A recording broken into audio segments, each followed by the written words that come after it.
Bismillahirrahmanirrahim. Assalamualaikum warahmatullahi wabarakatuh.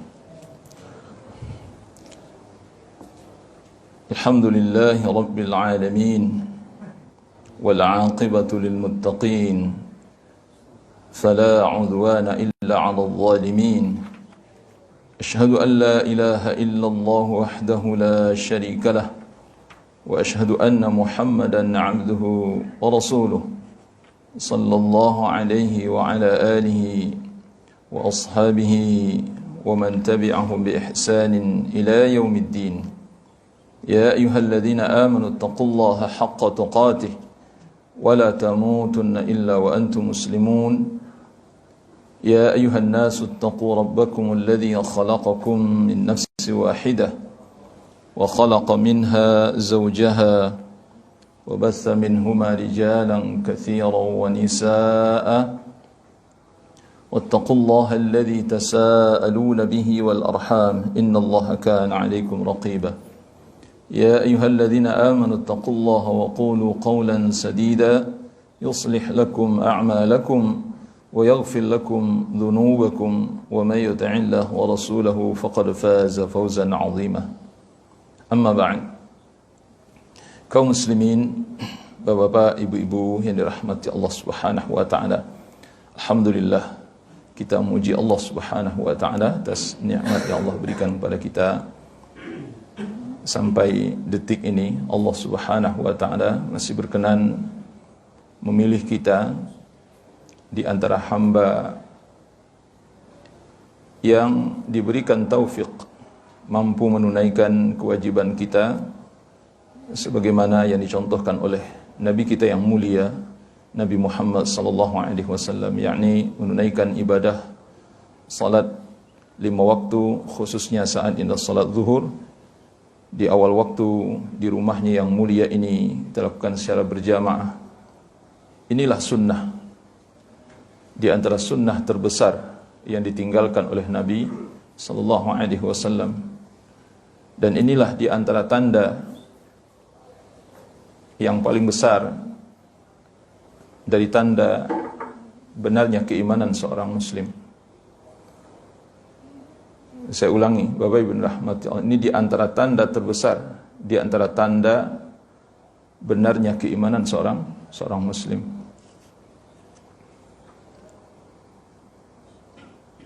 Dan di zaman Nabi sallallahu alaihi wasallam, orang-orang yang tidak ikut salat berjamaah itu imannya rusak. Dan mereka adalah orang-orang munafik. Dan ini sangat serius gitu. Sangat-sangat serius masalahnya. Tapi bagi kita saat ini begitu remeh ya. Maka Ibnu Mas'ud radhiyallahu anhu, kami para sahabat ini tidak ada satupun yang melalaikan salat berjamaah kecuali orang-orang munafik, kata beliau.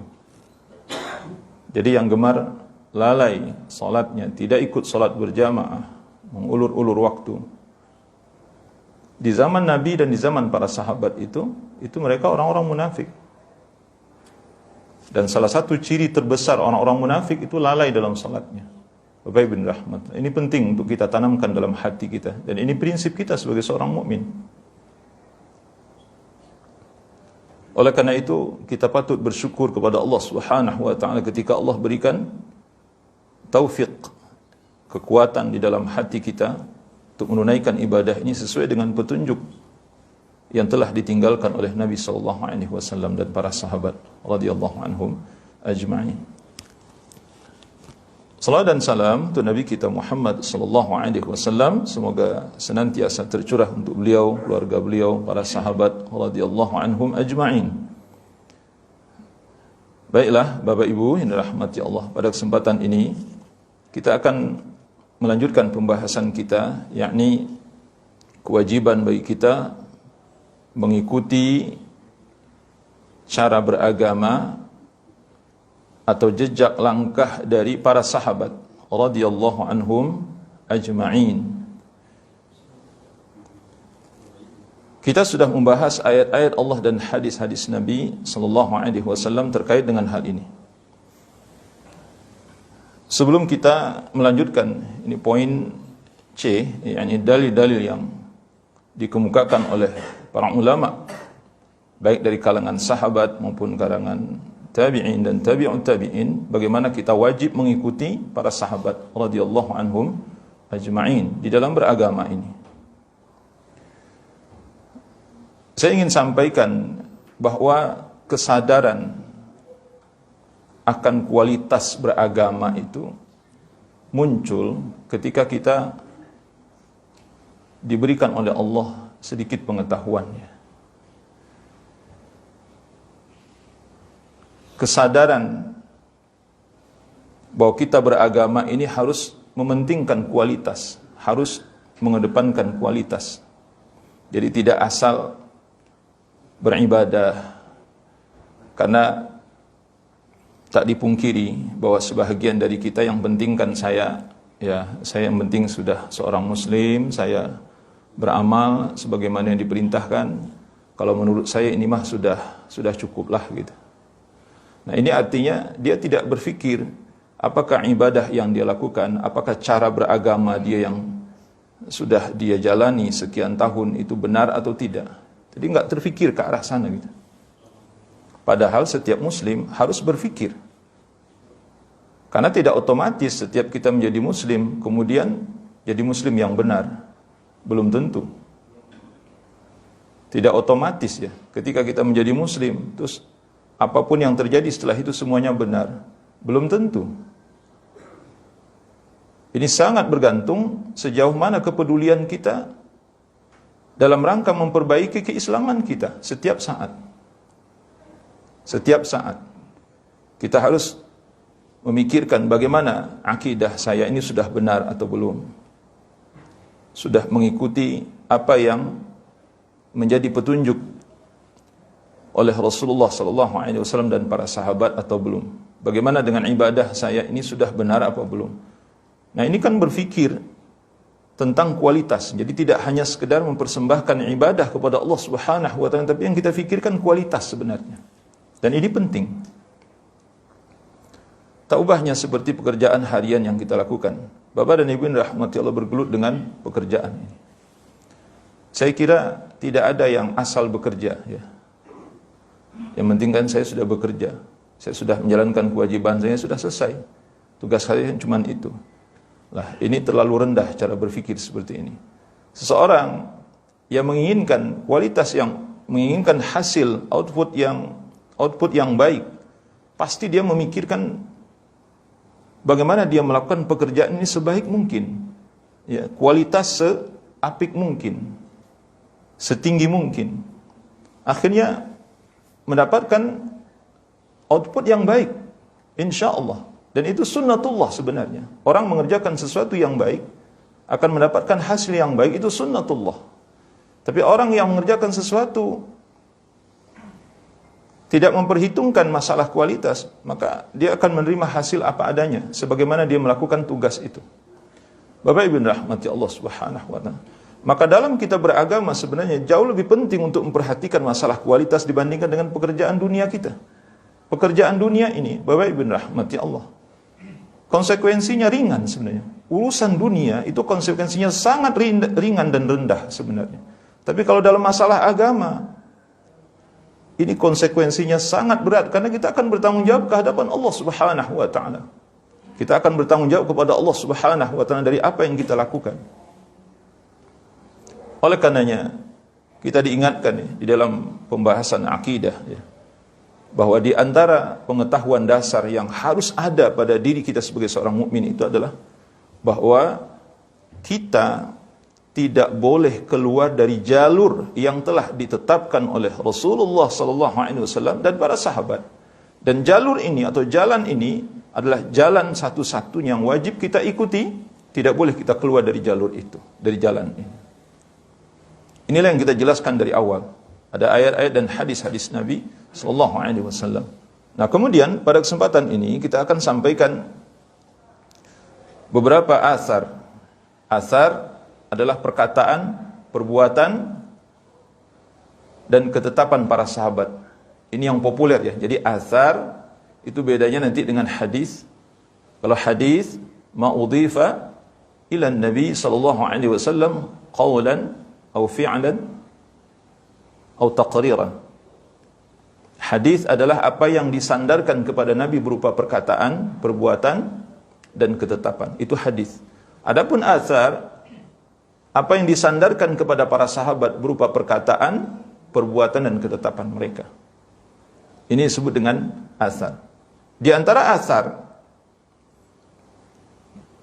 yang menuntun kita, bahkan menjadi rujukan bagi kita, apa yang dikatakan oleh Ibnu Mas'ud radhiyallahu anhu. Beliau mengatakan, innallaha nadhara ila qulubil ibad. Sungguhnya Allah melihat kepada hati seluruh hambanya. Fawajada qalba Muhammadin sallallahu alaihi wasallam khaira qulubil ibad fastafahu li nafsihi. Maka Allah mendapati hati Muhammad sallallahu alaihi wasallam adalah sebaik-baik hatinya hamba. Kemudian Allah memilih Muhammad ini untuk dirinya. Fabta'athahu bi risalatihi. Kemudian Allah mengutusnya dengan risalahnya. Thumma nadhara ila qulubi al-ibadi ba'da qalbi Muhammadin sallallahu alaihi wasallam. Kemudian kata Ibnu Mas'ud, Allah melihat lagi kepada hati seluruh hamba. Setelah memilih Muhammad, setelah menjadikan hati Muhammad adalah hati yang sebaik-baik hati manusia, fawajada quluba ashabihi khaira qulubil ibad faja'alahum wuzara'a nabiy. Kemudian Allah dapati hati-hati para sahabat adalah hati-hati sebaik-baik hamba, sebaik-baik manusia, dan Allah menjadikan para sahabat ini sebagai pembantu nabinya. Yuqatiluna ala dinihi. Mereka berperang di atas agamanya. Fama ra'al muslimuna hasanan fahuwa 'indallahi hasanun. Maka apa yang menurut para sahabat itu baik, maka itu di sisi Allah pasti baik. Bapak Ibu rahmat, ini penting ya, kalimat ini tidak akan kita temukan pada manusia biasa kecuali dari diri seorang sahabat. Maka apa yang dipandang oleh para sahabat itu adalah satu hal yang baik, maka itu di sisi Allah adalah kebaikan. Wa ma ra'au sayyi'an fa huwa 'indallahi sayyi'un. Apabila sahabat melihat sesuatu itu adalah sesuatu keburukan, maka di sisi Allah maka itu menjadi satu keburukan. Jelas itu satu keburukan. Yang dimaksud di sini adalah apa yang disepakati oleh para sahabat. Bapak Ibu rahmati Allah. Jadi apa yang menjadi ijma' atau konsensus dari para sahabat tentang sesuatu, kalau mereka mengatakan ini baik, pasti itu menurut Allah baik. Karena kata Nabi SAW, la tajtami'u ummati 'alal khata'. Umatku tidak mungkin sepakat untuk melakukan kesalahan. Itu sahabat, Pak. Nabi yang memastikan. Allah menjauhkan sahabat-sahabatku untuk sepakat melakukan kesesatan.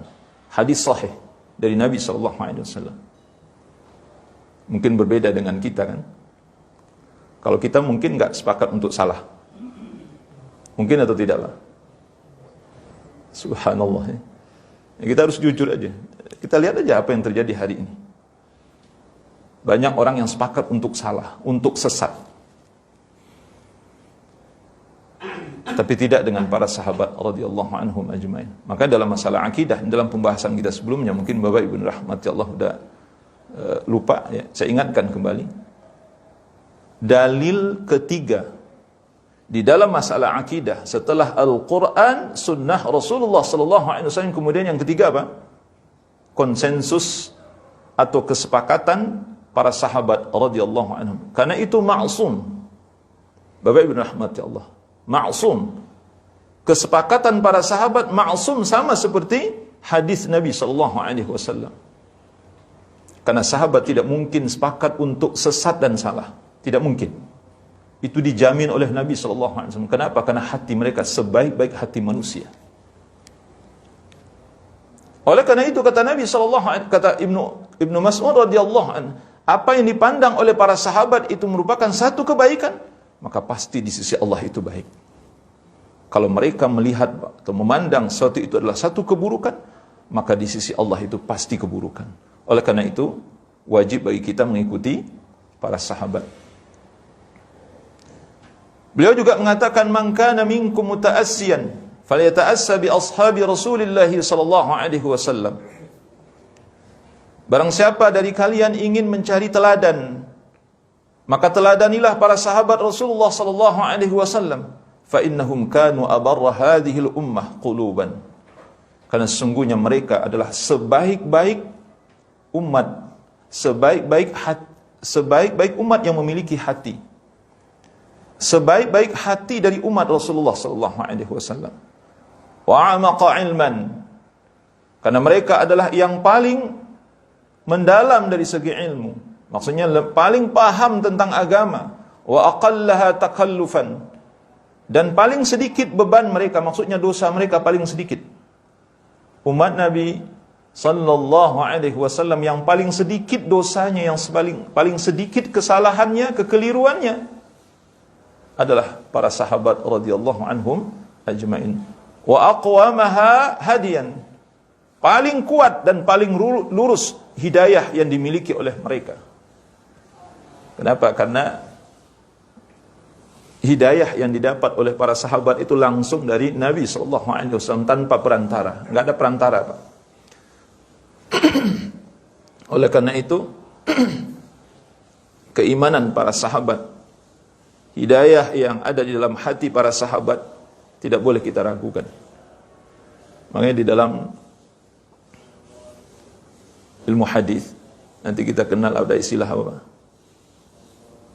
Rijalul hadis. Rijal hadis itu maksudnya orang yang membawa hadis itu. Maka orang yang membawa hadis Nabi yang pertama sekali siapa? Sahabat Nabi sallallahu alaihi wasallam. Dalam pembahasan ilmu rijalul hadis, orang-orang yang di bawah sahabat itu harus diperiksa. Orang ini jujur atau tidak? Benar enggak akhlaknya? Bagaimana hafalannya? Jangan-jangan dia pelupa. Jangan-jangan dia pendusta dan lain sebagainya. Itu di bawah sahabat. Tapi kalau sahabat, para ulama sepakat mengatakan enggak boleh kita mempertanyakan dia jujur atau tidak. Sampai begitunya. Subhanallah, maha suci Allah. Begitunya sahabat ini, saking lurusnya petunjuk yang ada dalam hati mereka dan kuatnya keimanan mereka. Sehingga seluruh ulama sepakat mengatakan, kalau seandainya kita temukan an Abi Hurairah, an Ibn Umar radhiyallahu anhuma, an Ibn Abbas radhiyallahu anhuma misalnya. Itu kan sahabat semua itu. Di bawah-bawahnya itu kan dikaji oleh para ulama. Siapa si fulan ini?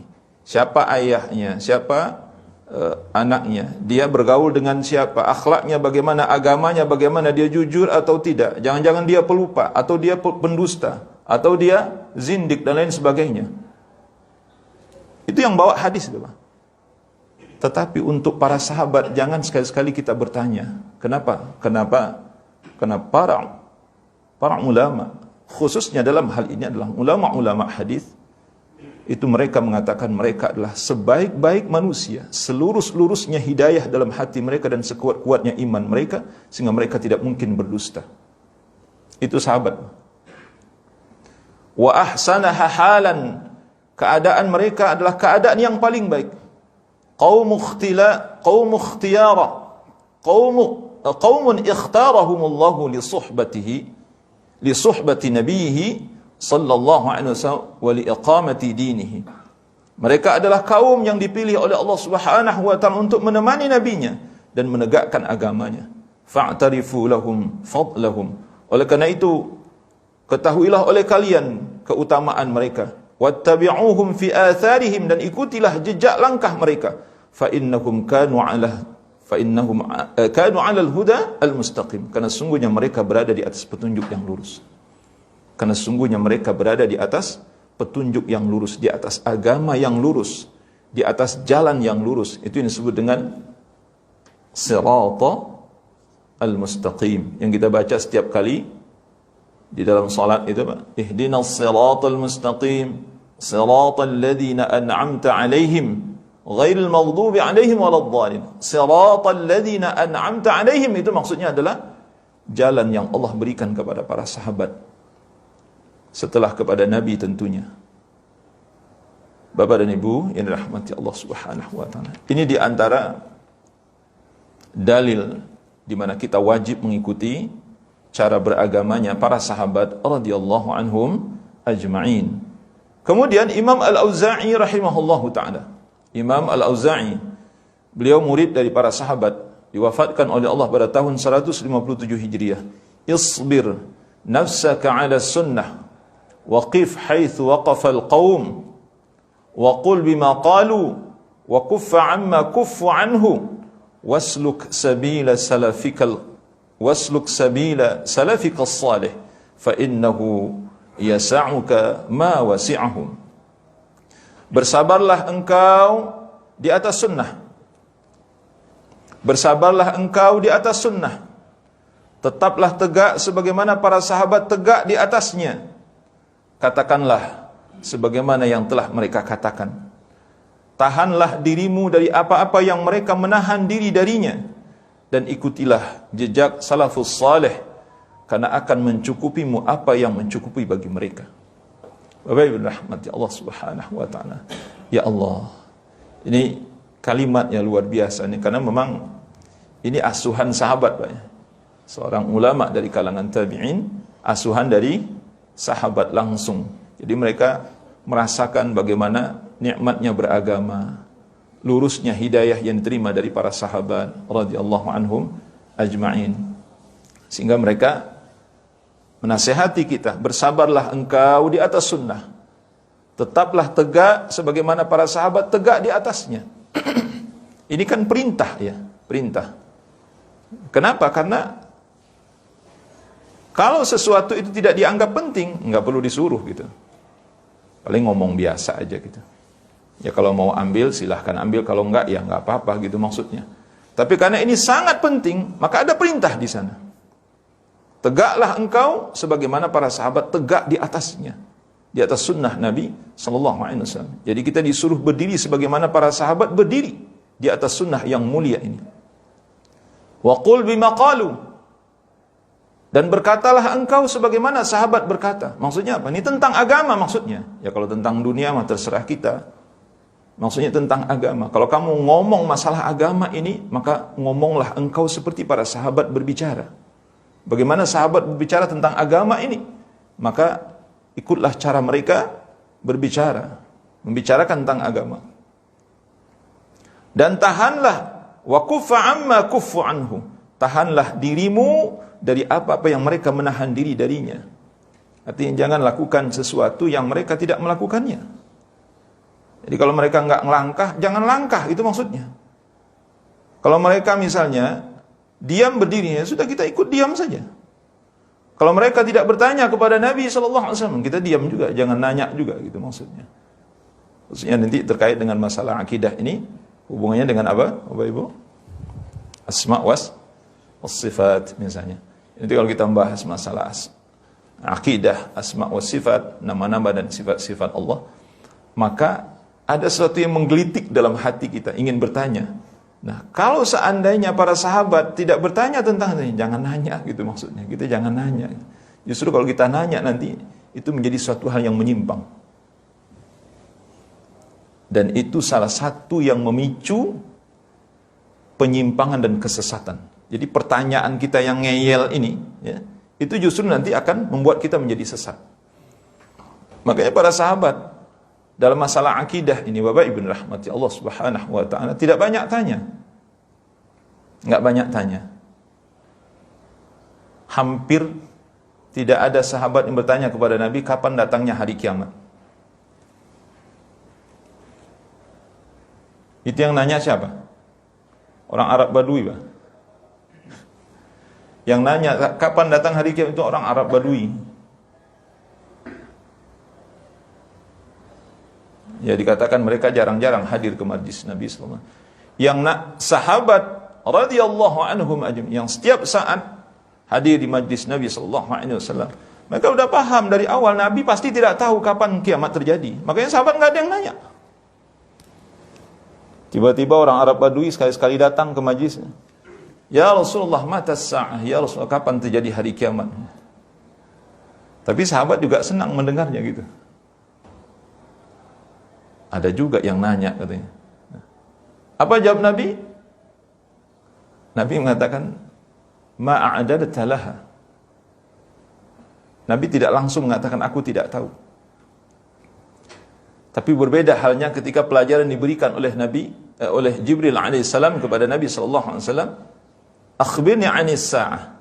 Kata Jibril ketika datang kepada Nabi sallallahu alaihi wasallam, wahai Muhammad, khabarkan kepadaku tentang hari kiamat. Maksudnya kapan datangnya hari kiamat? Apa jawab Nabi? Mal mas'ulu anha bi'alama minas sa'il. Kata Nabi sallallahu alaihi wasallam, yang ditanya tidak lebih tahu daripada yang bertanya.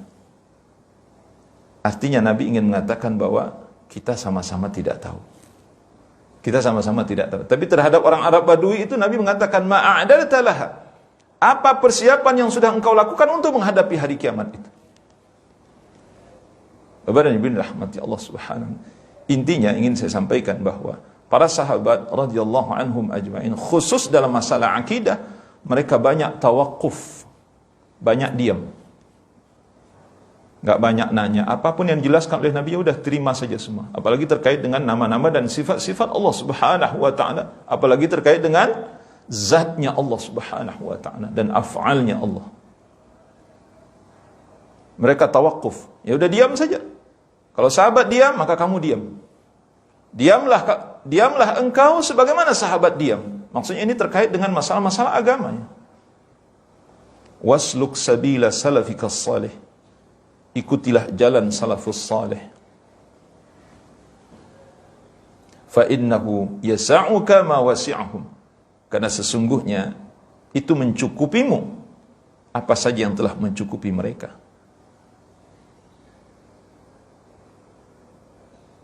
Jadi kita, Bapak Ibu rahmati Allah, dalam agama ini jangan merasa kurang gitu maksudnya. Karena nanti dalam prakteknya, ya silakan saja Bapak Ibu rahmati. Saya tidak mau mengasih contoh ya. Jadi perhatikanlah. Banyak kita ini kadang-kadang ya terlihat ya seperti orang merasa kurang dengan amal gitu. Dengan amalan yang dicontohkan oleh Nabi, oleh para sahabat radhiyallahu anhum ajma'in itu, kita merasa kurang, akhirnya kita tambah-tambahin. Wah, ini kayaknya kurang seru nih. Ini kurang syiar ini. Ini kurang meriah ini. Nah, akhirnya kita tambah-tambah ini. Itu kan merasa kurang berarti. Padahal kata Imam Al-Auza'i, mencukupi harusnya itu sudah mencukupimu. Apa yang mencukupi mereka itu sudah mencukupimu. Jangan kamu merasa kurang. Jangan merasa kurang. Nih, ambil contoh, satu contoh saja, Pak. Nabi mengajarkan, ini simple, sangat simple, Pak. Nabi mengajarkan kalau makan kita baca apa? Bismillah. Kalimatnya begitu, Pak. Jangan antum tambahkan Ar-Rahman Ar-Rahim.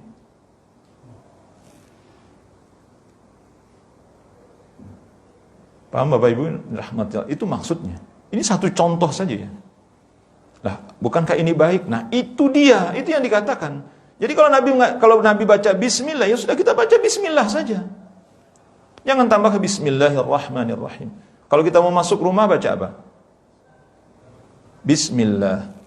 Tidak ada bismillahirrahmanirrahim. Bismillah. Itu hadisnya sahih.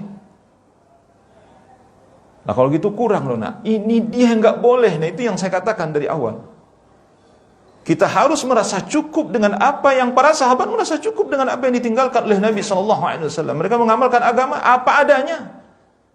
Yang diajarkan oleh Nabi SAW tidak ditambah-tambahi, apalagi menguranginya. Dan merasa cukup dengan apa yang diajarkan oleh Nabi SAW. Kalau kita mau kasih contoh, sangat banyak sekali Pak. Apa contoh? Sangat, yang simple-simple. Habis sholat kita disuruh istighfar. Bagaimana bacaan istighfar? Berdasarkan sunnah. Astaghfirullah, astaghfirullah, astaghfirullah. Itu hadis. Jadi tidak ada tambahan Al-Azim alladzi la ilaha illa huwal hayyul qayyum wa atubu. Ada nanti hadis tapi tidak setelah salat bacaan. Astaghfirullahal azim alladzi la ilaha illa huwal hayyul qayyum wa atubu ilaih misalnya. Itu ada hadisnya tapi tidak setelah salat. Setelah salat astaghfirullah, astaghfirullah, astaghfirullah itu misalnya. Kemudian bacaan Allahumma antas salam, Allahumma antas salam wa minkas salam, tabarakta ya dzal jalali wal ikram. Simple, pendek seperti itu saja. Hadis sahih.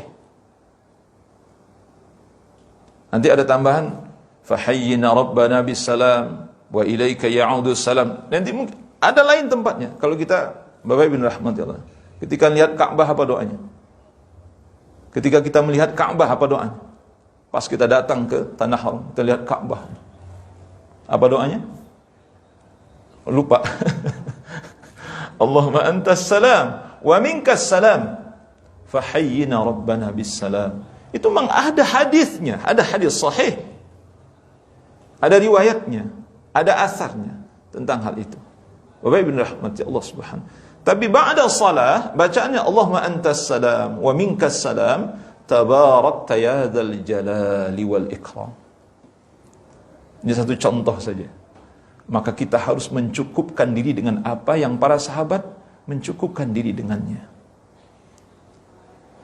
Kemudian Imam Al-Auza'i juga mengatakan alaika bil athar. Alaika bil athari min man salafa wa in rafadaka an-nas wa iyyaka wara ya. Wa iyyaka wara'a ar-rijal wa in zakhrafuhu laka bil qaul. Kata beliau rahimahullahu taala, hendaklah engkau berpegang kepada asar salafus salih. Maksudnya perkataan para sahabat, perbuatan para sahabat, meskipun orang-orang menolaknya. Dan jauhkanlah dirimu dari berpendapat orang, ya, jauhkanlah dirimu dari pendapat seseorang meskipun ia hiasi pendapatnya dengan perkataan yang indah. Nah, ini maksud dari nasihat beliau ini adalah kita disuruh untuk berpegang dengan asarnya para sahabat, dan kita harus menjauhi pendapat seseorang. Maksudnya pendapat orang-orang yang datang setelah para sahabat itu kalau seandainya menyelisihi atau tidak cocok dengan apa yang disampaikan oleh para sahabat. Itu maksudnya. Tapi kalau perkataan orang-orang yang datang sesudahnya ini sejalan dengan apa yang disampaikan oleh para sahabat, ya kita terima. Jangankan para imam yang mulia, guru kita langsung nih kita belajar dari guru kita, dan guru kita menyandarkan pendapatnya kepada para imam-imam yang mulia. Ternyata pendapat imam yang mulia ini sejalan dan cocok dengan apa yang disampaikan oleh para sahabat, ya kita terima. Yang dimaksud di sini adalah kita harus menolak pendapat seseorang yang menyelisihi pendapat para sahabat radhiyallahu anhum ajma'in, sekalipun dia menghiasi perkataannya. Maksudnya pendapatnya. Karena ada orang yang kadang-kadang berpendapat gitu, wah kayaknya benar deh orang ini, saya nggak mungkin salah, perasaan saya ini benar nih, perkataan orang ini rasanya cocok ini, dengan fakta, dengan apa yang kita lakukan misalnya. Nah akhirnya kita terpengaruh, padahal perkataan orang ini bertentangan sebenarnya dengan apa yang dikatakan oleh para sahabat radhiyallahu anhum ajma'in. Para sahabatnya Muhammad bin Sirin rahimahullahu ta'ala, ini murid juga dari para sahabat. Beliau mengatakan, kanu yaqulun, para sahabat berkata, idza kana ar-rajul 'ala al-athar fa huwa 'ala at-tariq. Jika seseorang berada di atas sunnah, al-athar, athar juga maknanya adalah sunnah. Athar, jadi penyebutan sunnah itu di dalam ungkapan para ulama salaf itu mereka juga nyebutnya athar. Athar itu maknanya adalah sunnah. Maka sesungguhnya ia berada di atas jalan yang lurus. Jika seseorang berada di atas athar atau di atas sunnah, maka sesungguhnya dia berada di atas jalan yang lurus.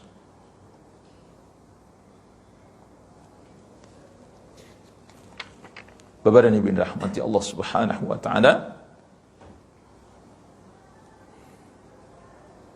mungkin ini yang terakhir ya ingin saya sampaikan, dan setelah ini mungkin kalau ada yang perlu kita diskusikan, tafadhal. Perkataan dari Imam Fudail bin Iyad rahimahullahu taala. Kata beliau, ittabi' turuqal huda wa la yadurruka qillatus salikin wa iyyaka wa turuqad dhalalah wa la taghtar bi kasratil halikin.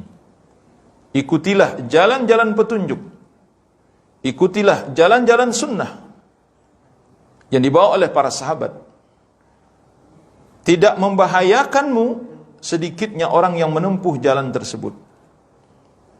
Jauhkan dirimu dari jalan-jalan kesesatan, dan janganlah engkau tertipu dengan banyaknya orang yang menempuh jalan kebinasaan. Bapak Ibu rahmati Allah, ini kalimat ya semacam ungkapan syair ya, tetapi Masya Allah ya. Ikutilah petunjuk, ikutilah jalan-jalan petunjuk. Karena kata beliau, tidak membahayakanmu walaupun yang mengikuti jalan hidayah itu cuma sedikit. Jadi kamu nggak usah khawatir. Kalau kamu berada di atas jalan yang hak, siratul mustaqim, siratul mustaqim, nggak usah khawatir walaupun orang nggak banyak yang menempuh jalan itu, tidak akan membahayakan kamu. Tidak akan membahayakan kamu. Ini sudah dirasakan oleh para tabi'in, tabi'ut tabi'in, dan kalimat-kalimat yang sama ini akan kita temukan dari tulisan para ulama-ulama terdahulu, karena mereka merasakan itu. Dan betul tidak ada yang bisa membahayakan mereka, karena mereka berada di atas jalan yang hak. Walaupun orang yang menempuh jalan itu jumlahnya enggak banyak, cuma sedikit. Sebaliknya kata beliau, wa iyyaka wa turuqad dhalalah. Jauhi olehmu jalan-jalan kesesatan. Wala taghtar bi kasratil halikin. Dan jangan engkau tertipu dengan banyaknya orang yang menempuh jalan kebinasaan tersebut. Jadi Bapak Ibu rahmati Allah, ya saya tidak tahu ya, tetapi mungkin ini fakta yang terjadi di tengah-tengah kita. Orang kita ini kan suka terpengaruh dengan golongan, maksudnya jumlah yang banyak. Dan tak sedikit dari kita mengklaim kalau sudah banyak itu identik dengan kebenaran. Betul tidak?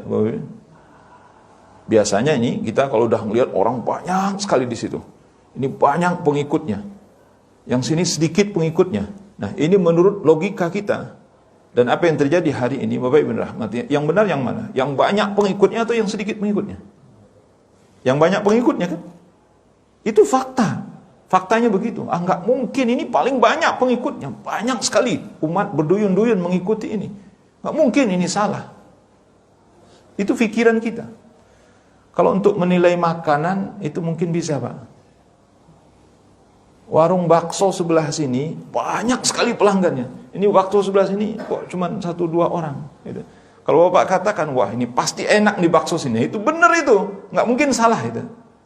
Bakso sebelah sini nggak enak nih, karena apa buktinya? Ini cuma 1-2 orang di sini nggak enak, makanya orang nggak ada yang di sini orang rela ngantri ya, antri ya, panjang sekali ngantri, ngapain? Ini ada bakso satu lagi di sini, ya, nggak enak, ya. Makanya di sini. Nah, itu mungkin. Ini bukan makanan. Ini adalah agama, keyakinan, kebenaran yang datang dari Allah Subhanahu wa taala dan Rasulnya sallallahu alaihi wasallam. Tidak bisa kita menilai kalau banyak orang ikut pasti benar. Siapa bilang? Justru kalau kita merujuk kepada ayat Allah. Kata Nabi, ya ayat sebelumnya. Bapak dan Ibu rahmatullah, ini di pelajaran kita sebelumnya. Terdapat dalam surah Al-An'am ayat 153. Apa kata Allah? Wa anna hadha sirati mustaqiman fattabi'uhu wa la tattabi'u subula fatafarraqa bikum an sabilihi.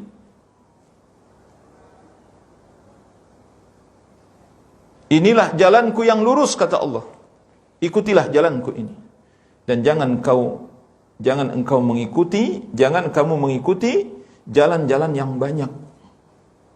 Ini jalan satu, jalan Allah Subhanahu wa taala. Kemudian ada jalan yang sangat banyak. Kata Allah, jangan ikuti jalan yang banyak itu. Engkau akan tercerai-berai dari jalan Allah Subhanahu wa taala. Dzalikum wassakum la'allakum tattaqun. Itulah yang diwasiatkan kepadamu agar kamu bertakwa. Dalam ayat yang lain, Bapak Ibu rahmati Allah, Wa in tuti' aktsara man fil ard yudilluka an sabilillah. Ini lebih vulgar lagi bahasanya. Allah sebutkan, jika engkau mengikuti kebanyakan manusia, maka engkau akan disesatkan dari jalan Allah. Kalau engkau mengikuti orang banyak, kata Allah, maka engkau akan disesatkan dari jalan Allah. Apa artinya itu? Bapak Ibu rahmati Allah, jumlah yang banyak tidak menjamin bahwa itu adalah kebenaran. Tidak. Oleh karena itu, Bapak Ibu rahmati Allah, dipesankan oleh Imam Fudail bin Iyad rahimahullahu ta'ala, salah seorang murid dari para sahabat, kata beliau, wala taghtar bi kathratil halikin. Jangan engkau tertipu dengan banyaknya orang-orang yang mengikuti jalan kesesatan tersebut. Hadza wallahu a'lam. Ini bahasan kita pada hari ini, semoga bermanfaat. Kalau ada pertanyaan, masih ada 10 menit lagi. Silahkan Bapak Ibu, kalau ada yang perlu kita diskusikan.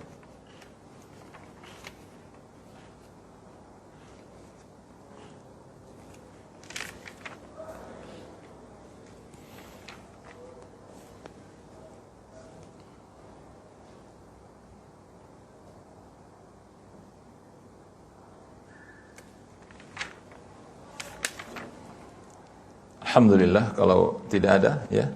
Alhamdulillah. Ya, fadhal Pak. Assalamualaikum Ustaz. Waalaikumsalam. Allah.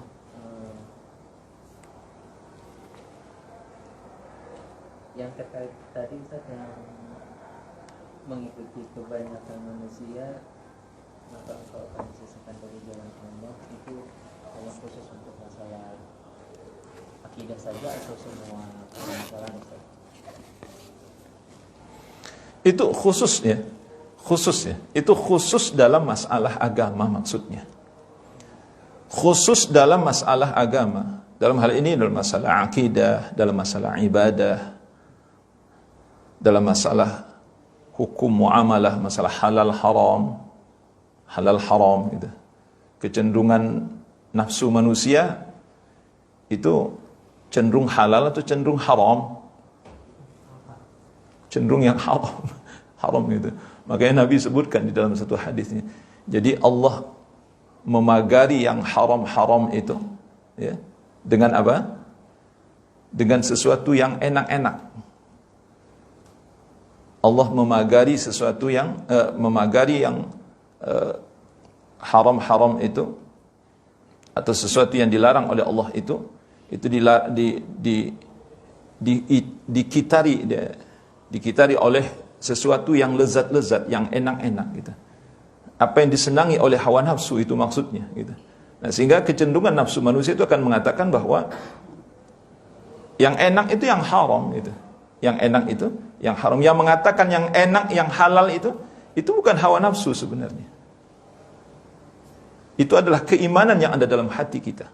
Yang mengatakan kalau bagi saya yang enak itu yang halal gitu. Itu bukan hawa nafsu sebenarnya mengatakan. Itu keimanan yang ada dalam hati kita. Tapi kalau nafsu, yang enak itu yang haram.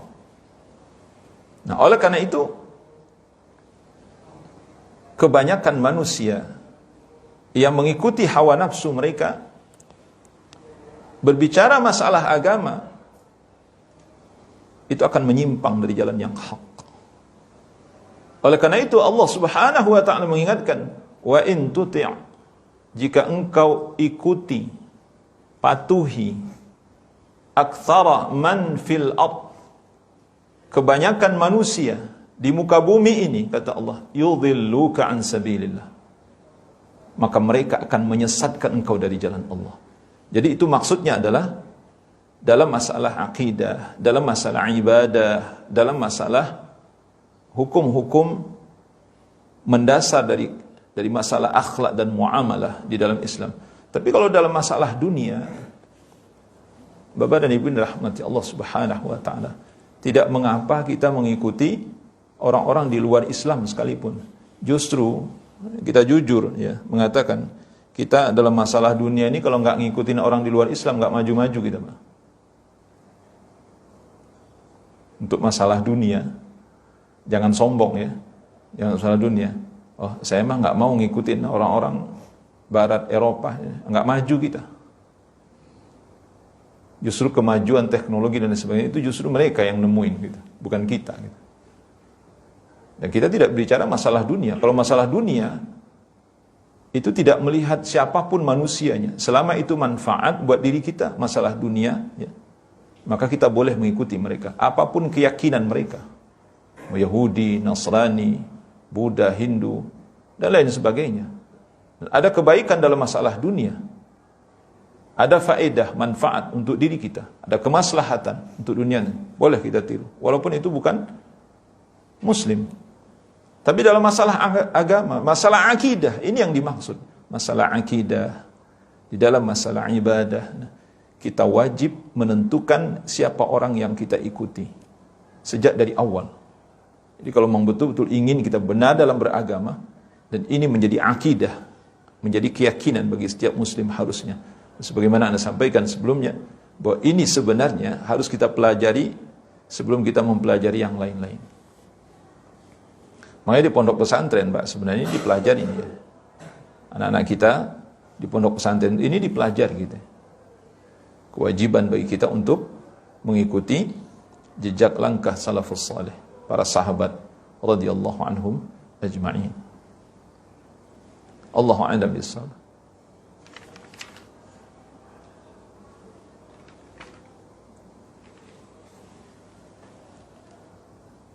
Sebagai penutup bahasan ini, saya sampaikan satu ungkapan dari Imam Ibn Taimiyah rahimahullahu ta'ala.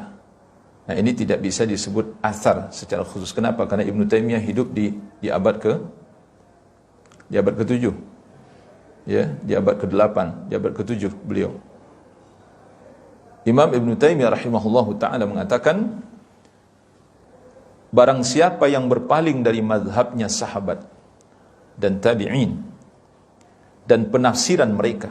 Ini kalimat ini penting, Pak, untuk kita renungi gitu. Karena agama ini tidak lepas dari mazhab dan penafsiran. Betul tidak? Agama ini, Bapak Ibu Rahman, tidak akan bisa lepas dari mazhab dan penafsiran.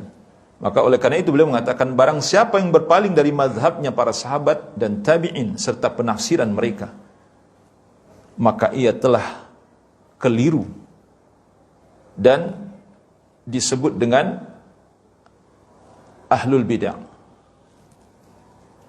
Jika ia sebagai mujtahid, maka kesalahannya akan diampuni oleh Allah.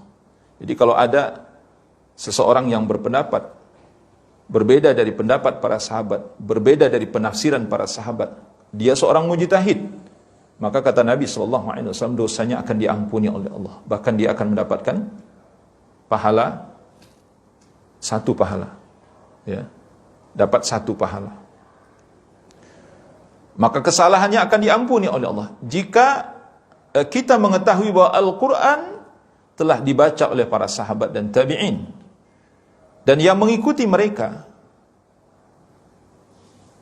dan sungguh mereka lebih mengetahui tentang penafsiran Al-Quran dan makna-maknanya. Ini penting sekali, Pak. Sebagaimana mereka lebih mengetahui tentang kebenaran dan dengannya Allah Subhanahu wa ta'ala, tentang kebenaran yang dengannya Allah Subhanahu wa ta'ala mengutus Rasulnya. Bapak Ibu rahmati Allah Subhanahu wa ta'ala, terkait dengan penafsiran ini, ada kelompok ya yang muncul di zaman kita ini, apa yang disebut dengan kelompok liberal ya. Kelompok liberal. Dan kelompok ini itu sudah dikeluarkan fatwanya oleh Majelis Ulama Indonesia, termasuk kelompok sesat di dalam Islam ya.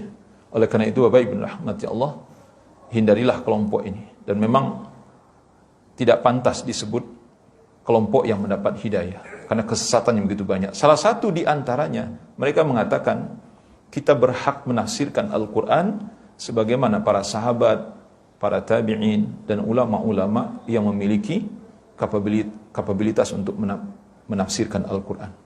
Sehingga mereka mengatakan, ya kalau mereka berhak menafsirkan Al-Quran, kenapa kita tidak?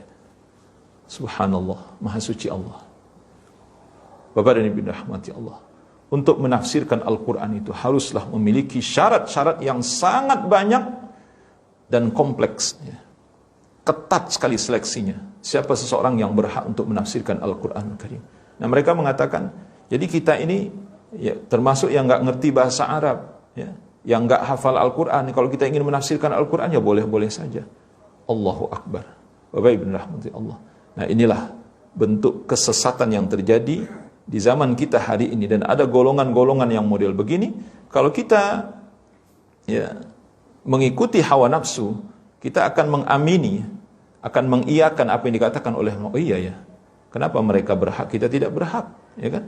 Bukankah kita sama-sama muslim, sama-sama umat Rasulullah sallallahu alaihi wasallam. Jadi kalau mereka berhak menafsirkan Al-Qur'an, kita juga berhak menafsirkan Al-Qur'an.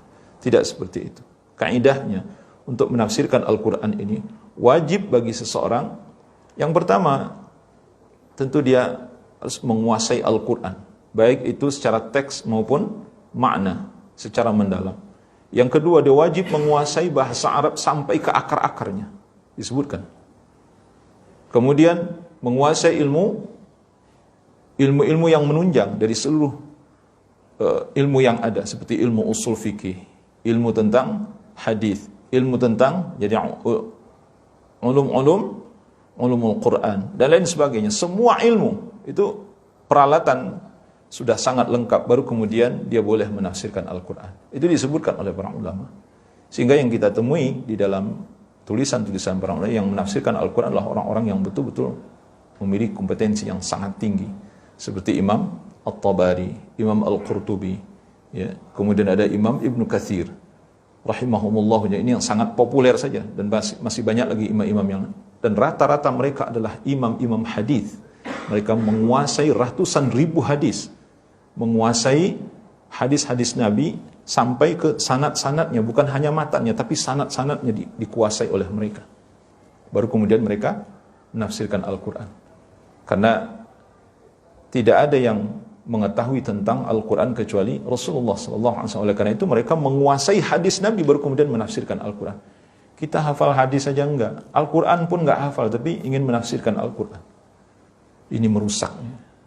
Oleh karena itu, Bapak Ibu rahmati Allah, marilah kita ikuti jejak langkah para sahabat radhiyallahu anhum ajmain, karena mereka adalah orang yang paling lurus petunjuknya.